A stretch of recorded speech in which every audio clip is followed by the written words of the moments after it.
You're watching Minister's Material with Prophet Emmanuel Makandiwa. Oh, you were so happy. Happy for her and also happy for me.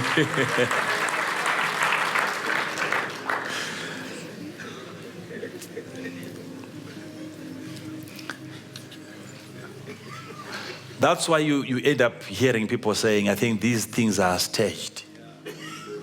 Because to them, for them to even imagine that, no. They're left with only one answer there. They'll say, no, I think this thing was planned.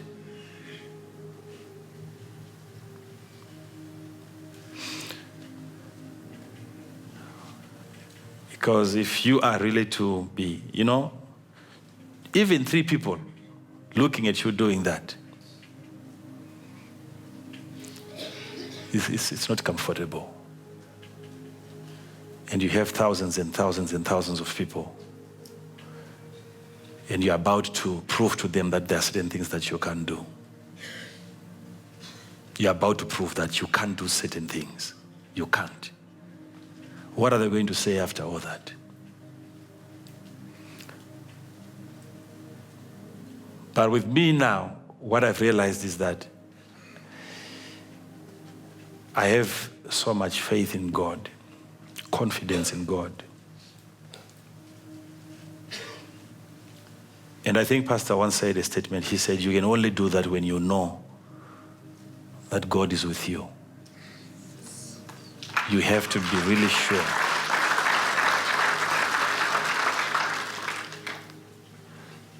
So some of the things I shouldn't be telling you, but I have to tell you because even if it had not worked, you were still not going to remember that.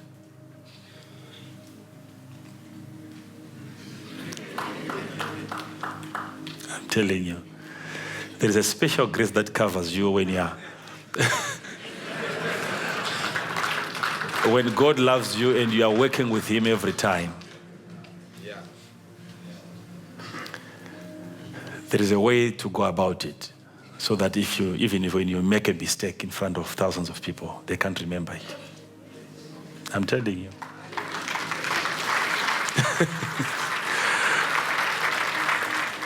Anyway, I think I've answered you, but you don't start with the physical.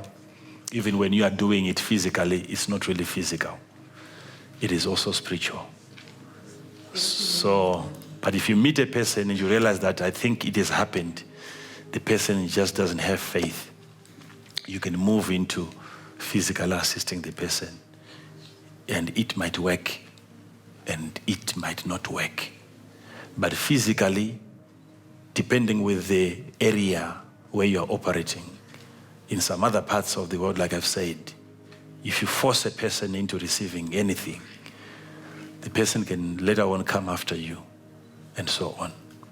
So you need a lot of wisdom in ministering. Just like when we are ministering to women that are overdue, pregnant.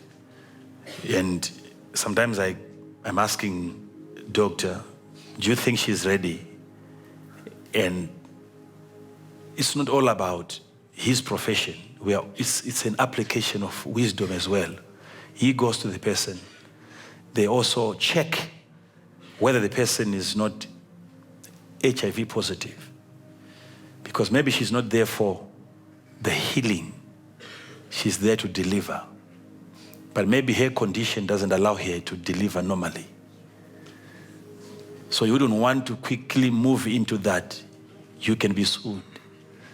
But I don't talk about that. No one knows that what we are doing, but that's wisdom. You see.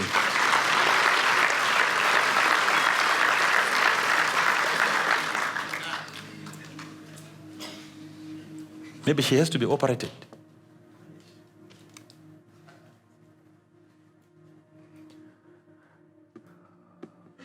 So I think we'll get to that later on. But I think I've answered your question. Of God.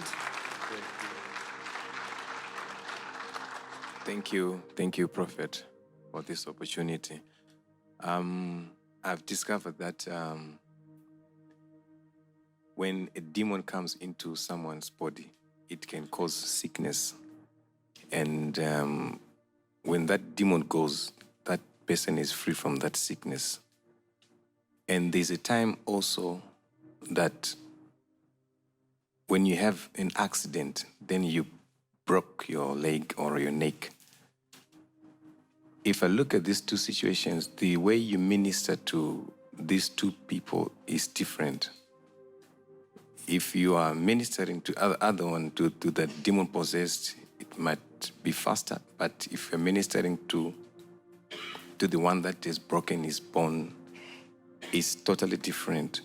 And my question is, how do you direct the power of God to the bone so that the bone will repair and the person will be free? There's no demon there, it's an accident.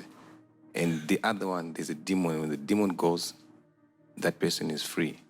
But now there's an accident and the healing has to go to the bone.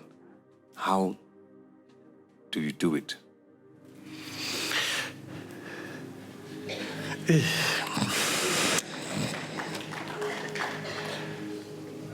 I didn't know that I pray for them in a different way. But it shows that maybe someone is analyzing me every time. Anyway, what happens is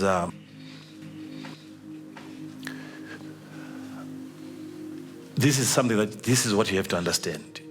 When you have a person coming to you, let's say the person is sitting on a wheelchair. And when you start praying for the person, and then you see him manifesting, you see a demon coming out. What do you suspect? Is there a kind of demon that you suspect? When a person is sitting on a wheelchair, and when you start praying for that person, you see a demon coming out. Is there a kind of demon that you suspect? I think I'm asking all of you. What kind of a demon do you suspect?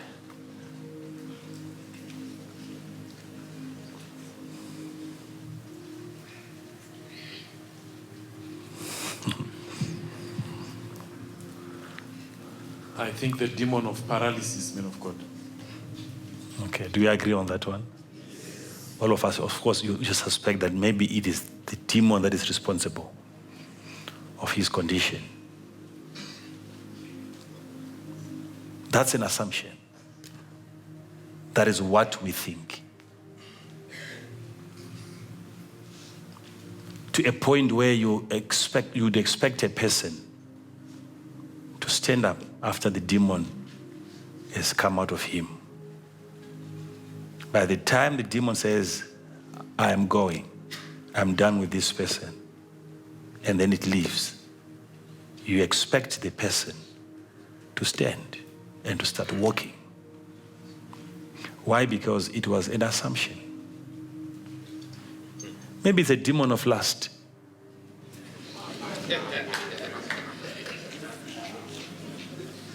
Maybe he has got anger problems. Because any other demon is also allowed to possess him. There are so many evil things that he can still do sitting on that wheelchair. But when a person that is sitting on the wheelchair, you listen to me now. When that person is delivered and that person is set free,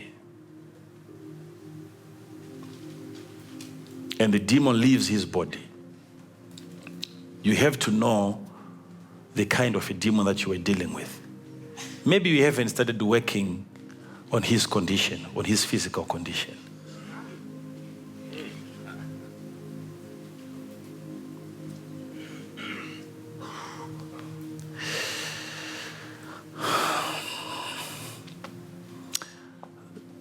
You see, this thing, you have to be very, very, very spiritually, you have to be intelligent.